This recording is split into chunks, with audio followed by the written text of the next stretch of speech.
안녕하십니까. 신의균의 국방TV 시큐리티 뉴스입니다. 자, 오늘도 우크라이나 전황 그리고 이스라엘 상황 같이 살펴보도록 하겠습니다. 지금 이 프랑스 마크롱 대통령이 첫 발언을 했죠. 지금 유럽의 국가들이 우크라이나에 지상군 파병하는 거 고려해야 된다. 고려하고 있다. 이런 이야기를 했고, 폴란드 대통령 또 슬로바키아 총리 등이 지금 유럽의 여러 나라가 우크라이나에 파병 준비를 하고 있다라는 정상들이 발언했다라는 폭로를 또 했죠. 그로 인해서 러시아가 완전히 분노를 했고, 푸틴 대통령이 2시간 6분에 걸친 이 국정연설을 통해서 유럽 완전히 문명 소멸시켜 버릴 수 있다라는 선언까지 했던 이 상황인데, 그래서 미국을 비롯한 이 유럽 국가들은 좀 톤 다운을 하려고 노력을 하고 있는 상황에서 마크롱 대통령은 아니다, 우리 정말로 심사숙고해서 그런 말 한 거다라고 또 이야기를 했는데, 자, 독일 올라프 숄츠 총리가 TV 출연을 했습니다. 총리와의 대화라는 주제로 출연을 했는데, 여기에서 왜 타우러스 미사일을 주지 않느냐라는 질문에 대해서 답을 하다가 영국과 프랑스가 이미 우크라이나에 군인을 파견해서 작전하고 있는 것을 폭로를 해버렸어요. 영국과 프랑스는 부인을 하고 있지 않습니다. 정말 놀라운 상황인데, 자, 이게 도화선에 대해서 러시아가 어떻게 나올지 알 수 없는데, 아무튼 자신의 정치적 입지를 위해서 동맹국 그리고 큰 국면을 완전히 그냥 시궁창 속에 집어넣어버린 독일 총리, 그 발언은 무엇인지, 진위는 무엇인지, 어떤 파장이 올 것인지 보도록 하겠습니다. 자, 우크라이나 전과 먼저 보겠습니다.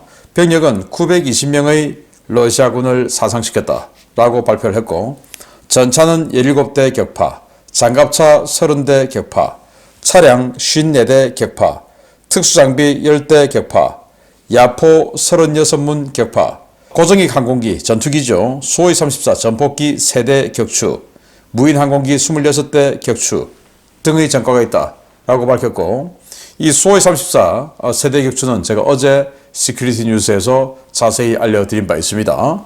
자, 우크라이나 군은 총 83회의 교전을 했고 적의 공격을 격퇴 중이다, 이렇게 밝혔고요. 젤렌스키 대통령은 군수사령관을 경질했습니다. 지금 뭐 부패 이야기 많이 나오고, 또 군수사령관이 워낙 큰 돈을 지금 만지는 사람이지 않겠습니까? 그래서 측근인 카렌펜코 소장 별 2개입니다. 을 임명해서 군수사령관으로 임명했다라는 거고, 이 폴란드의 투스크 총리가 다시 러시아의 식민지가 되느니 풀 뜯어먹겠다라는 이야기를 했어요. 그래서 이 우크라이나 다음은 폴란드다라는 지금 뭐 여러 모든 사람들이 예상을 하고 있는데, 폴란드는 지금 뭐 사실 굉장히 위급한 상황이죠. 그래서 폴란드의 정권 교체가 될 때 우리 한국의 무기들 전 정권에서 많이 계약을 하기로 했는데, 이거 지금 다 날아가는 거 아니냐라고 생각했는데, 좀 친러 성향이다 생각했던 이 투스크 정권도 그게 아니고 폴란드의 유지가 더 중요하죠. 그래서 지금 러시아에 이런 식으로 강하게 나오고, 또 우리 한국 무기 그대로 다 진행하기로 했습니다. 그건 잘 된 겁니다. 자, 프랑스 국방장관은 전투기 지원, 즉 미라지 2000 전투기 지원에 대해서 우크라이나가 계속 요구하고 있고, 뭐 그러니까 전투기 지원보다 항공폭탄 지원이 우선순위다. 그래서 우리가 항공폭탄 지원 많이 해주겠다, 이렇게 이야기를 했는데, 지금 사실 러시아와 유럽의 전쟁이 발생을 하면 이 전투기 등 굉장히 많이 필요하죠. 그런데 프랑스 같은 경우는 라팔 전투기 100대 이거밖에 없어요. 그러니까 지금 2성급으로 가지고 있는 미라지 2000 이것도 가지고 있어야 되죠. 그래서 지금 미라지 2000을 내주기로 한 것을 지금 홀딩, 스탑한 게 아닌가라고 생각이 되고요. 핀란드는 우크라이나는 이 핀란드가 공유한 무기 러시아 본토 타격대 써도 된다라고 이야기를 했어요. 지금 뭐 여러 나라들이, 또 특히 미국 지오펜싱 기술 적용하고 뭐 이렇게 해서 미국이 지원해준 무기 가지고 러시아 본토는 때리면 안 돼. 또 지금 숄츠 독일 총리 같은 경우는 타우러스 미사일 가지고 러시아 본토 때릴까봐 못 주겠다 그거 아닙니까? 그런데 핀란드는 우리가 준 무기 가지고 때려도 돼 이렇게 이야기했습니다. 왜냐하면 우크라이나를 공격하는 러시아 무기의 이 원점이 바로 러시아 본토 아니겠습니까? 그러면 그 원점 때려야 되죠.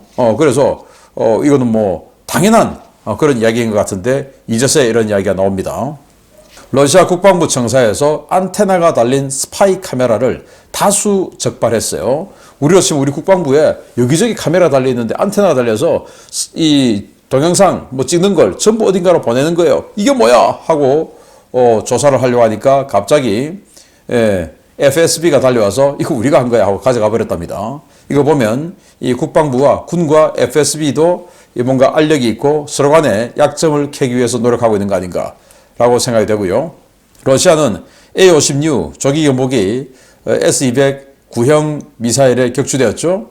정말 격추되어서는 안 되는 그런 구형, 완전 구형 미사일인데 거기에 격추되어 버렸습니다. 그러다 보니까 이거는 문제가 있다. 왜? RWR, 그러니까 레이더 경보 장치가 작동이 안 된 거 아니냐라는 거죠. 그러면 이 문제가 있는 거죠. 그래서 전량 지금 남은 게 6대인데 비행 중단 조치를 했고, 자, 그런데 이 나토, EU와 전쟁을 하려면 조기 경보기 없으면 지 아무리 뭐 전차 많고 다 많아도 제공권 한 방에 그냥 내줘버리죠. 나토는 조기 경보기 많이 있으니까. 그래서 이 조기 경보기를 추가 생산 추진한다 라고 했고요. 시리스키 총참모장은 아우디우카 전선을 방문했습니다. 아우디우카 내줬지만 아우디우카의 후방 쪽이죠. 서쪽이죠.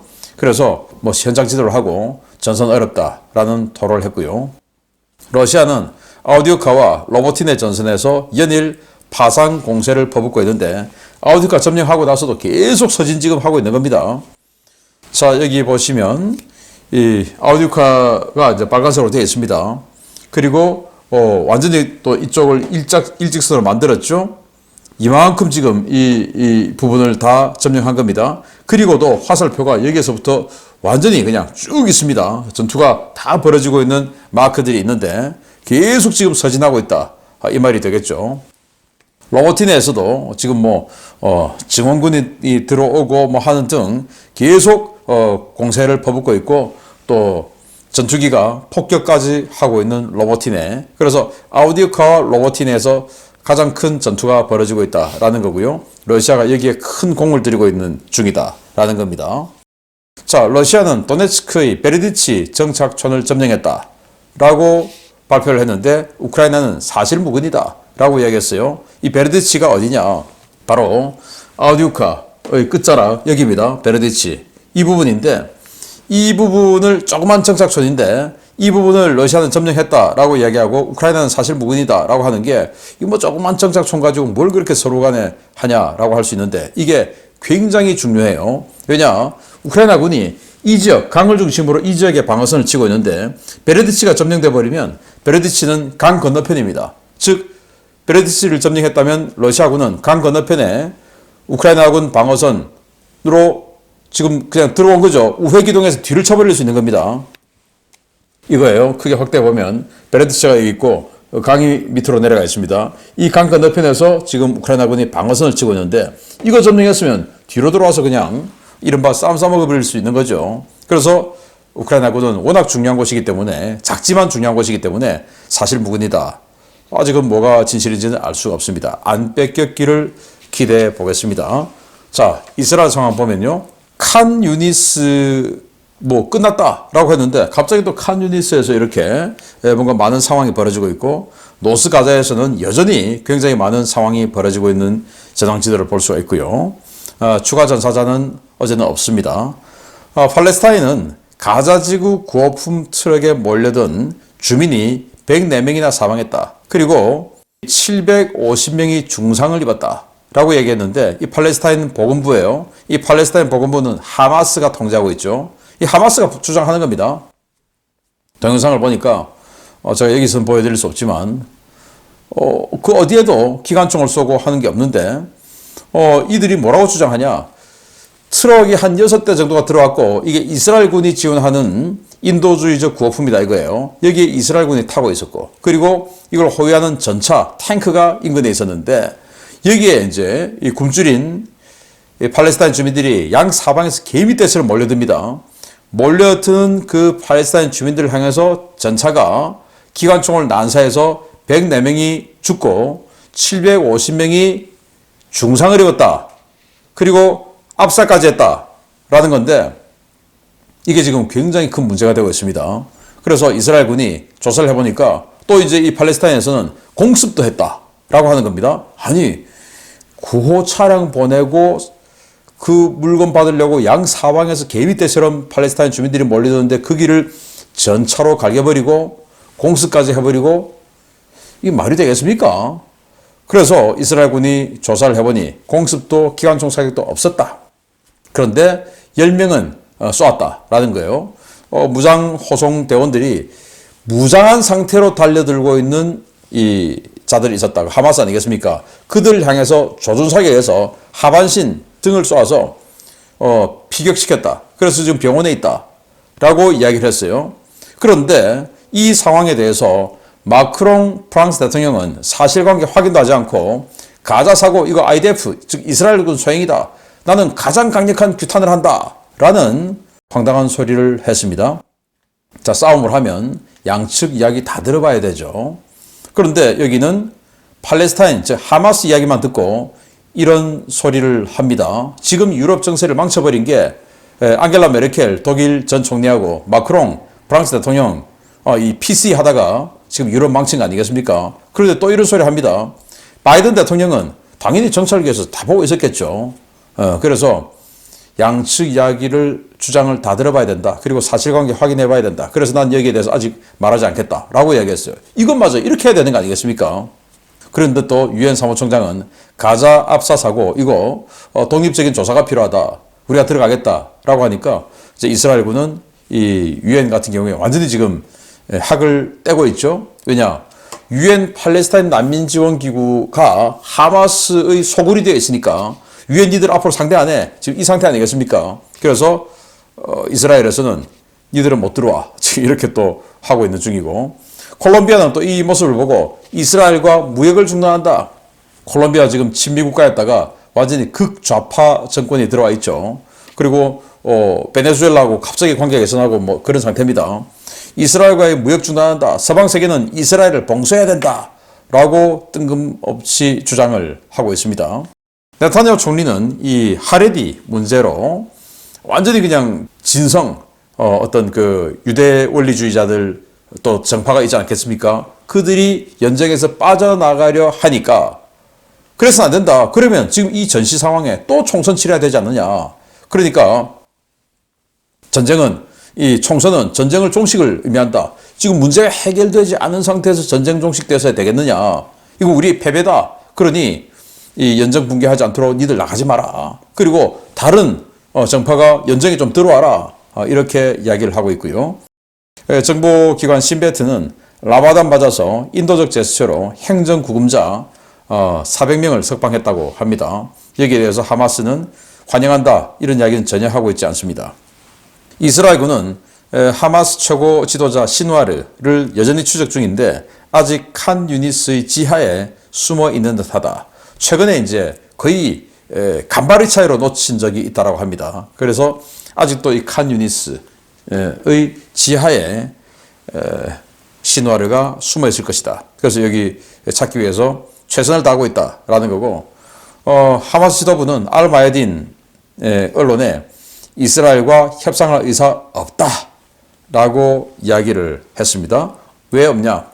기아 문제가 해결되지 않으면 이스라엘하고 협상 없다. 그러니까 지금 이 가자지구에 먹을 거 이런 거 많이 넣어달라. 그러고 나서 우리는 협상한다. 뭐 이러고 있는 것이고 정말 놀라운 일인데요. 우리 동명부대가 레바논의 평화유지군으로 가 있죠. 유엔 평화유지군. 그런데 우리 동명부대와는 관계없는 베이루트, 우리 동명부대는 좀 남쪽에 있고 베이루트는 중부 지역이죠. 레바논의 베이루트 수도 이 교외에서 유엔 평화유지군 차량이 피습을 당했습니다. 그리고는 장비를 뺏겼습니다. 바로 이 모습인데요. 여기 있는 원안에 있는 이 차량이 유엔 평화유지군 차량이에요. 뺏겼어요. 그래서 이 괴한들은 불법으로 레바논에 들어온 이 놈들을 체포해서 그 신병을 정부에 넘겼다라고 주장을 하는데 유엔 평화유지군이 불법입니까? 정말 기가 차죠. 자, 그러면 우리 동명부대가 지금 여기 있는데 우리 동명부대는 그 인근 그 주변 그 부족들이나 그 도시와 굉장히 유대관계가 좋다라고 하죠. 건물도 지어주고 학교도 지어주고 그럼에도 불구하고 이 자들은 어떻게 해서 들어와서 할지 모르니까 헤즈볼라들이 당분간 부대 밖 출입을 조금 자제하고 삼가하는 게 어떨까라는 생각이 듭니다. 자, 숄츠 독일 총리의 충격적인 폭로 보겠습니다. 에마뉴엘 마크롱 프랑스 대통령의 우크라이나 파병 발언의 후폭풍이 좀처럼 가라앉지 않고 있습니다. 미 국방장관이 나토와 러시아 간의 직접 전쟁 가능성을 경고하는가 하면 마크롱 대통령이 자신의 파병 발언이 실언이 아니었다고 재차 발언하며 파장이 커지고 있는데 이런 상황에서 독일 총리의 폭탄 발언까지 나왔습니다. 우크라이나에 대한 타우로스 장거리 미사일 공여 문제를 놓고 독일 언론과 정치권으로부터 그야말로 융단 폭격에 가까운 압박을 받고 있는 올라프 숄츠 독일 총리가 프랑스, 영국이 우크라이나의 병력을 파견해 우크라이나의 장거리 미사일 운용을 돕고 있다고 발언해 파문이 일고 있습니다. 숄츠 총리는 현지 시각 2월 29일 언론인들과의 대담 프로그램에 출연해 타우로스 미사일은 무게가 3,000파운드이고 거리가 310마일에 달하는 강력한 무기라며 이것이 잘못 사용될 경우 모스크바 어딘가에 특정 목표물에 도달할 것이라며 타우로스 미사일을 우크라이나에 공급할 경우 우크라이나가 이를 크렘린 공격에 사용할 가능성에 대해 우려를 나타냈습니다. 그는 영국과 프랑스는 스톰 섀도우 미사일을 우크라이나에 공급한 뒤 군인들을 보내 그곳에서 미사일 표적 통제를 돕고 있다라며 우리가 미사일을 공급하면 우리도 병력을 보내야 하는데 우리가 그럴 수는 없다라며 영국과 프랑스가 우크라이나의 병력을 이미 파병하고 있다고 주장했습니다. 그는 영국과 프랑스가 사용하고 있는 표적 통제 방식은 해당 국가에서는 수행할 수 없는 것이고 타우로스 미사일의 표적 통제 역시 독일 내에서는 수행될 수 없다. 이러한 시스템을 다뤄본 사람은 누구나 그것을 알 것이라며 독일은 그 어떤 곳에서도 그 어떤 지점에서도 타우로스 미사일이 도달하는 표적과 연결고리를 가져서는 안 된다 라고 강조했습니다. 이는 러시아의 전략 표적을 타격하는 우크라이나군의 스톰 섀도우 미사일이 실질적으로는 현지에 파병된 영국과 프랑스 병력에 의해 통제되고 있다는 사실을 독일 총리가 확인해준 초유의 발언인데요. 해당 발언이 나오자 영국과 프랑스는 즉각 반발했습니다. 영국 하원 국방위원장을 지낸 토비아스 엘우드 의원은 숄츠는 독일이 장거리 미사일을 지원하지 않아 비난을 받자 그 시선을 돌리기 위해 의도적으로 정보를 남용하고 있다라며 숄츠의 이 발언은 의심할 여지 없이 러시아가 상황을 에스컬레이션 시키는데 활용할 것이라고 비난했습니다. 영국 하원 외교위원장 알리사 컨스 의원 역시 숄츠의 이번 발언은 무책임하고 잘못된 것이며 동맹국들의 뺨을 때리는 짓이라고 성토했고 프랑스 외무부와 의회 역시 입장문을 내고 숄츠의 이번 발언으로 외교적 위기가 고조되고 있다고 비난했습니다. 문제는 영국과 프랑스 정부의 반박에도 불구하고 더 심각한 이야기를 꺼낸 마크롱 대통령입니다. 그는 29일 기자들과 만나 우크라이나 파병에 대한 입장을 재확인하며 이 안건에 대해 내가 한 모든 발언은 충분히 검토하고 숙고를 거쳐 평가를 거친 뒤에 나온 것이라며 파병을 배제하지 않는다는 자신의 발언이 실언이 아니라고 강조했습니다. 숄츠 총리의 이번 발언과 마크롱 대통령의 입장 재확인은 나토가 우크라이나에 직접 개입할 경우 핵전쟁도 불사하겠다는 푸틴 대통령의 경고와 맞물려 유럽의 위기를 크게 고조시키고 있는데요. 이제 사태의 향방은 우크라이나에 정말 영국군과 프랑스군이 파병되어 있는지 여부에 달려있는 것 같습니다. 네, 이런 지상군 파병 문제 때문에 푸틴 러시아 대통령은 유럽의 문명 소멸까지도 언급했습니다. 이런 상황에서 타우로스 왜 안 줘? 라고 정치권, 언론, 국민들이 계속 이야기를 하니까 이 숄츠 총리가 총리와의 대화 방송 출연하면서 아니 우리가 타우로스를 주면 우리도 거기 군대를 보내야 돼요. 우리가 어떻게 그럴 수가 있어요? 라는 겁니다. 왜 군대를 보내야 되냐? 타우로스든 스톰 섀도우든 스칼프든 이런 순항 미사일들은 지형 추적을 해야 되기 때문에 어떤 표적을 딱 지정을 하면 그 발사 원점에서부터 이 표적까지의 모든 지형을 3D로 여기다 입력을 해줘야 돼요. 이걸 영국이 스톰 섀도우 줬다, 프랑스가 스칼프 줬다 라고 해서 무슨 뭐 영국에서 원격으로 거기다가 입력해주고 할 수 있는 거 아니지 않습니까? 그러니 그런 요원들이 가 있는 거예요.